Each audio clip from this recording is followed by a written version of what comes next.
إذن كاغم هاد علينا كسوق يبقلكينا يا سيدا أدنوغا أجيبتين إنا نقل سوق يبقشين حفلة دان دافوركا runtii waxaan leeyahay ma idin ilaabi doono waa maalin shaqo waa maalin waqtigiina qayb ka mid ah aad naga siiseen waxaan leenahay maad idinka gaarto waxaan aad iyo aad ugu faraxsanahay runtii inaan geedinahay oo aan ka guurayno dhaqankii soo jireenka ah ee 4.5 muddo badan lagu soo jiray oo loo guurayo axsaab siyaasadeed maalinba meelay joogtaa waa marxalad lagu soo moodaan dhihi karnaa marxaladan ah qabiilka guur ee qaran u guur inaad goobjoog ka aatiin aad iyo aad aan kaaga mahad celinaynaa bulsho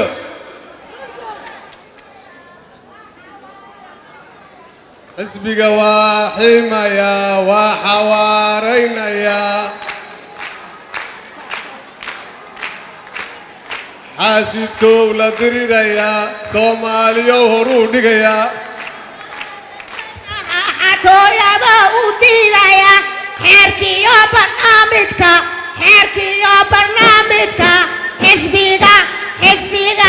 نواتا هرقلنا يا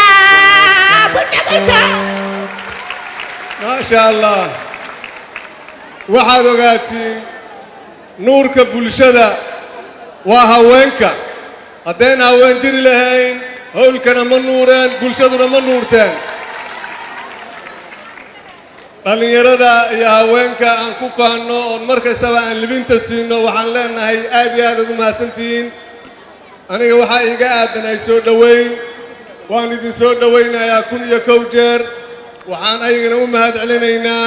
howlkan quruxda badan dadkii isku dubariday runtii iyo guddigii qabanqaabada ee waqtiga dheer geliyey in halkan la isugu yimaado habkan quruxda badanna loo fadhiisto waxaan leenahay guddiguna waa mahadsan yihiin aad iyo aad aan kugu mahad celinaynaa waxaan rabnaa waddankayna inaan dhisanno dalkayna aan dhisanno dadkaynana inaan dhisanno dhaqankayna wanaagsanayna inaan soo celinno waxaan maqla hadda ka hor hees ah nimaa wuxuu dhintaan baasaboor goostaan anoo raba inaan dibadda aado ayaan waxaan maqlo ur hees ah eybad waxaad ku leedahay dalkaaga hooyo eybad waxaad ku leedahay dalkaaga hooyo waana lama huraane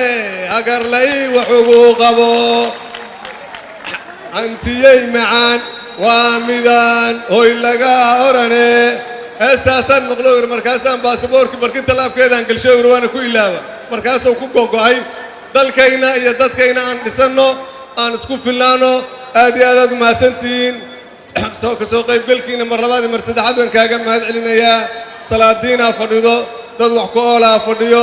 maanta waxaan leeyahay soomaali kalama maqno soomaali ha noolaato soomaali ha noolaato soomaali ha midowda ha israaxdo